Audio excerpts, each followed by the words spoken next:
Félix Herrera, buenas noches. Sería bueno, Neomar, que nos aclares diferencia entre el liberalismo económico y del político. No siempre son conceptos coincidentes. Bueno, estas son las observaciones que a mí me gustan. En efecto, vamos a arrancar por acá. Digamos que lo que se llama liberalismo económico, para ponerlo en dos platos, tiene que ver con cuestiones básicas como respeto a la propiedad privada, de alguna manera contemplar un papel reducido del Estado frente a la vida de los ciudadanos, digamos en el caso de lo que significan incluso las intervenciones posibles de ese Estado dentro de los procesos económicos de la sociedad, es decir, un Estado que se retira y permite que los procesos económicos sean arbitrados por leyes de mercado y no por imposiciones, por temas de decretos ni nada de eso. Estamos hablando, como ya les dije, de respeto a la propiedad privada. Bueno, por supuesto, todo esto está en medio de un contexto de ley de oferta y demanda. Eso es lo que arbitra el proceso económico en general en sociedades libres de manera económica.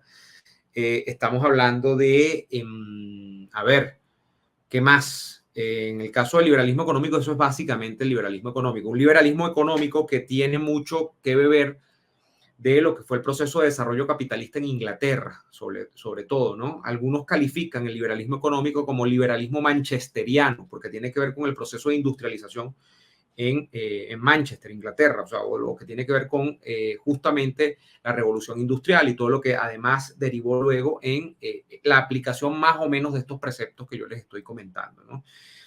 Ese es como que el liberalismo más atractivo, en teoría, porque es el liberalismo de los reales. El liberalismo, pues, además del ciudadano emprendedor, del que te dice que el individuo es capaz de todo y que no necesita que el Estado o papá Estado esté interviniendo.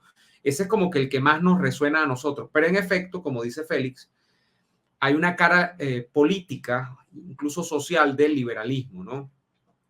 El liberalismo político o social nace más bien, diría yo, en Francia. Y ese liberalismo social o político nace más bien, diría yo también, específicamente, cuando un sujeto, como por ejemplo fue el abate Joseph Emmanuel Sieyès, se planta a discutir cuál era el orden estamental que había en la sociedad francesa hasta finales del siglo XVIII. Estamos hablando de cuando comienza la Revolución Francesa en Francia.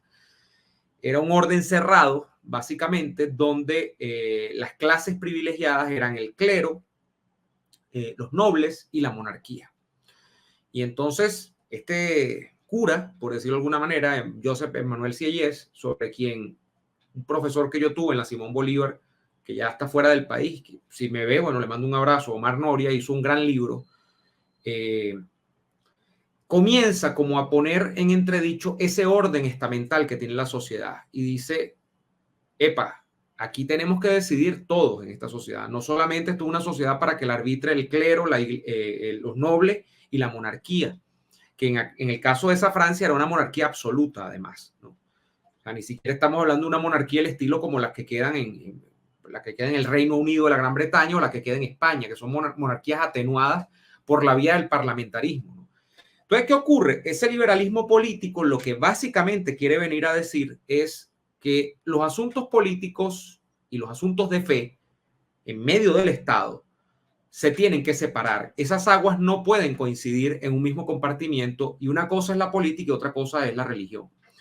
Y en ese sentido, el liberalismo lo que viene a decir es, este liberalismo político es, el gobierno es de los civiles y el gobierno es, digamos, un gobierno que tiene que venir dado además por un principio de legitimidad que no es el que dicen las monarquías, que es el designio, el derecho divino de los reyes, que es que Dios te puso allí para gobernar. No, aquí tiene que haber un principio que legitime a los gobiernos y ese principio es en las repúblicas, porque ya estamos hablando de republicanismo, justamente, bueno, y aquí entraría la discusión de democracia también, ¿no? Pero estamos hablando de que el principio legitimador en general es donde recae la soberanía y esa soberanía recae en el pueblo, al final, esa abstracción que nosotros conocemos como pueblo que generalmente se expresa en las mayorías que se miden en una elección. Y bueno, y de esa elección hay un representante elegido. Ese es el liberalismo político y un liberalismo político que como gran precepto, más que decir que hay que contar a la gente en elecciones para sacar un representante, adopta sí el principio de representatividad, pero además con base en este criterio de legitimidad del pueblo, pero además ese liberalismo político lo que te va a decir es esto que les acabo de recordar, o sea, nadie puede arrogarse el papel, digamos, de tutor de un país con base en el principio de que Dios lo puso allí, sino que esto tiene que ser legitimado, ¿no?, a través de otro mecanismo. Y ese liberalismo político además dice, todos en una sociedad tenemos los mismos derechos y tenemos los mismos deberes. Esa es una clave del principio político liberal. O sea, yo digo que es el gran principio político liberal, la igualdad ante la ley. Es un principio político liberal sine qua non, ¿no? Entonces, sí, a veces puede haber gente que esté siendo liberal, defienda por ejemplo, en el campo económico, medidas que lleven a este orden liberal de la economía, pero en el campo político no está tan de acuerdo con que esto de que todos somos iguales y de que las monarquías deben desaparecer, porque si algo dice el liberalismo es la monarquía es incompatible con el liberalismo, al menos que sea atenuada, como ha ocurrido en España, ¿no? Entonces, generalmente, ¿qué pasa? La gran tensión entre estos dos liberalismos viene entre la gente que, como les acabo de decir, privilegia lo económico o la gente que privilegia lo político. ¿Qué privilegias tú? Eso te distingue si eres un liberal político o un liberal económico.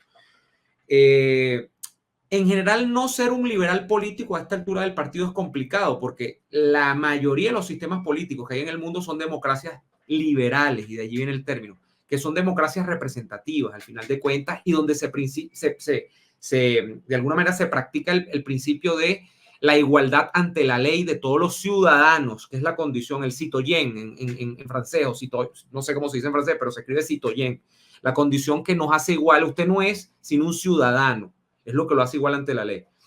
Generalmente no va a haber alguien que te diga que no, pero sí hay, digamos, o se da el caso de gente que es liberal económicamente y no está tan de acuerdo con que la república sea el mejor sistema de gobierno. Y allí hay gente que todavía valora el tema monárquico. Ocurre en el Reino Unido y la Gran Bretaña, ocurre incluso en España. Hay un partido como Vox que tiene arrestos de liberalismo económico dentro de su programa, pero también tiene una fuerte carga en lo político y en lo social conservadora y pro monarquía, a pesar de que Vox no pone en cuestionamiento el hecho de que, digamos, haya división de poderes, pero en ellos se aprecia muy bien esa tensión, que no es plenamente liberal. Hay una tensión conservador-liberal allí, ¿no? O sea, entonces, eso pasa y eso me parece interesante, ¿no? Pues discutirlo.